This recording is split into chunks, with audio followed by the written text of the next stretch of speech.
कौन है छांगुर बाबा?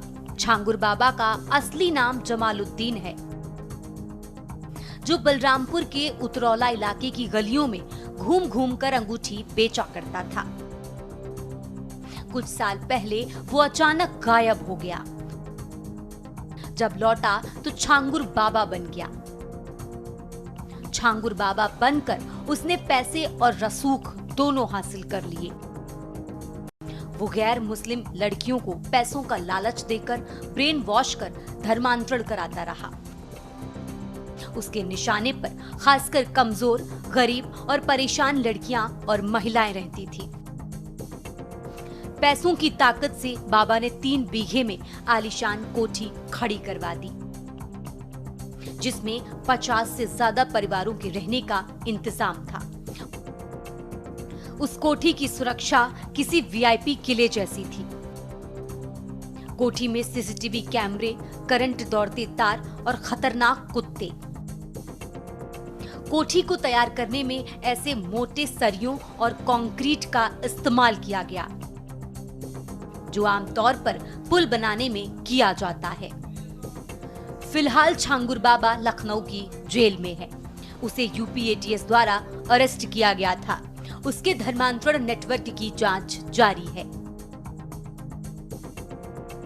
छांगुर बाबा के साम्राज्य के चौंकाने वाले खुलासे। उत्तर प्रदेश में धर्मांतरण से जुड़े मामले में जमालुद्दीन उर्फ छांगुर बाबा की गिरफ्तारी के बाद से लगातार उसके कारनामों का खुलासा हो रहा है। छांगुर बाबा के बलरामपुर वाली कोठी पर बुलडोजर चला है। जैसा आप लोगों को पता है, ये छांगुर बाबा से संबंधित उनके सहयोगियों द्वारा सरकारी भूमि पर जो अतिक्रमण किया गया था, उसको हटाने की कार्रवाई जारी है, जो कि कल से ही जारी है और अतिक्रमण हटवाया जा रहा है। और जब तक अतिक्रमण नहीं हटेगा तब तक कार्रवाई चलती रहेगी और सभी तथ्यों पे अन्वेषण जारी है। जो भी विधि विरुद्ध गतिविधियां मिलेगी उन पे विधि सम्मत कार्रवाई की जाएगी और कार्रवाई लगातार विधि के अनुसार की जाएगी।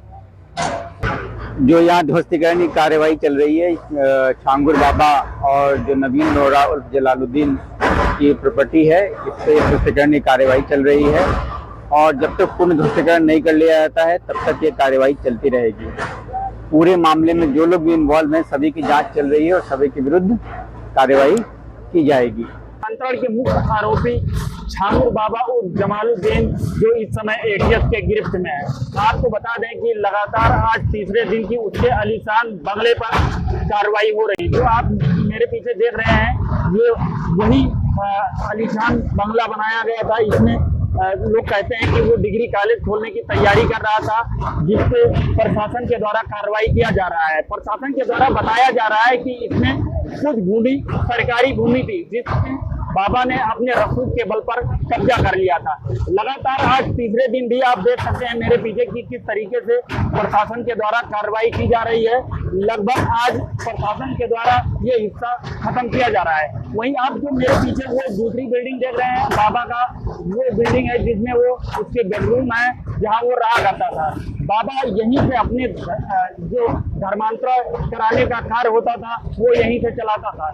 लगातार बाबा के ऊपर अब शिकंजा कसता नजर आ रहा है। आपको बता दें कि छांगुर बाबा को अब एटीएस ने 7 दिन के रिमांड पर लिया है। अब उससे पूछताछ की जाएगी कि उनके कार्य में कौन कौन सहयोगी थे और किन किन देशों से उनसे विदेशी फंडिंग हुआ करती थी। आपको बता दें कि ये जो बाबा का ये बगल का दिख रहा है मकान, इसमें अस्तबल हुआ करता था। बाबा का जो घोड़े हैं या और जानवर हैं वो इसी में रहा करते थे। बता दें कि छांगुर बाबा पहले बिल्कुल गरीब था। वो भीख मांगता था, लेकिन धीरे धीरे उसने अकूत संपत्ति बनानी शुरू कर दी। छांगुर बाबा के साम्राज्य की पड़ताल में कई चौंकाने वाले खुलासे हुए हैं। बलरामपुर के रहरा माफी गांव का छांगुर बाबा जहां पर कभी रहता था, उस जगह पर अब कुछ भी नहीं बचा है। वहां सिर्फ उसकी पैतृक जमीन मौजूद है। कैसे उसके पास इतना पैसा आ गया, किसी को नहीं पता। आज उसके पुश्तैनी घर पर कोई नहीं रहता है। आज 7 दिवस का रिमांड यूपी एटीएस द्वारा इन्वेस्टिगेशन के दौरान इन दोनों मुख्य अभियुक्तों का लिया गया है। इनसे इस गैंग के सभी गतिविधियों, इनके मनी ट्रेल, इनके द्वारा अर्जित अवैध संपत्तियां इत्यादि की जानकारी की जाएगी साथ ही संपूर्ण गैंग के नेटवर्क की जानकारी भी प्राप्त की जाएगी। इसके अलावा इस गैंग ने जहां जहां अवैध संपत्ति अर्जित की है, अवैध धन का इस्तेमाल करके, उन सभी की भी जानकारी की जाएगी तथा अवैध संपत्तियों को जब्तीकरण की कार्रवाई तथा उन्हें डिमोलिश करने की कार्रवाई भी की जाएगी। सर, क्या अभी तक जो जितनी भी कोई आइडिया इस संबंध में अभी कोई गैस करना उचित नहीं है, क्योंकि एटीएस इस पूरे प्रकरण की विस्तृत जानकारी कर रही है, उसमें गहन विवेचना कर रही है।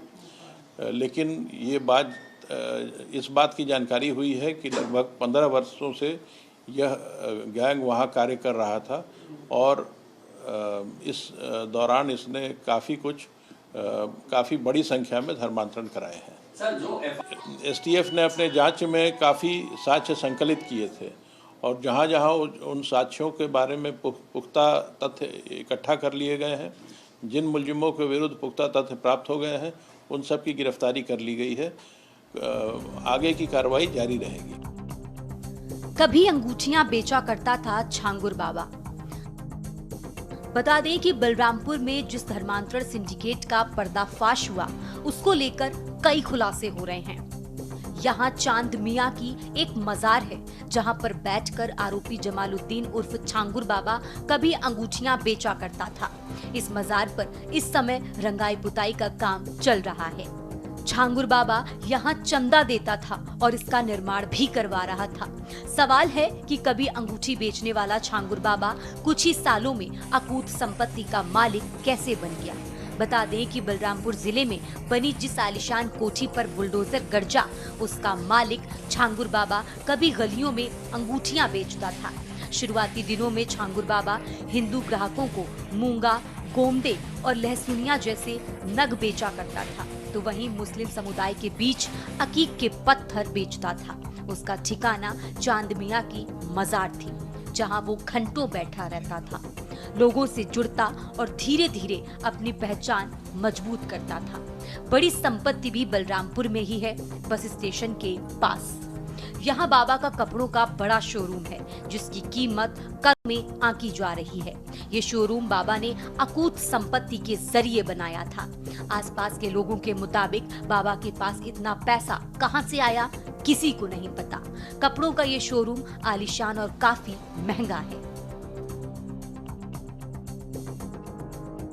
विदेशी फंडिंग से करोड़ों की कमाई। बताया जाता है कि छांगुर बाबा को धर्मांतरण के लिए विदेशी फंडिंग होती थी। उसने धर्मांतरण के लिए जाति आधारित रकम तय की थी। जांच में पाया गया कि छांगुर और उसके अन्य सहयोगियों के 40 से ज्यादा बैंक खातों से 100 करोड़ से ज्यादा का लेन देन हुआ है। उसे खाड़ी देशों से ही फंडिंग होती थी। स्पेशल डेस्क के न्यूज़ इंडिया।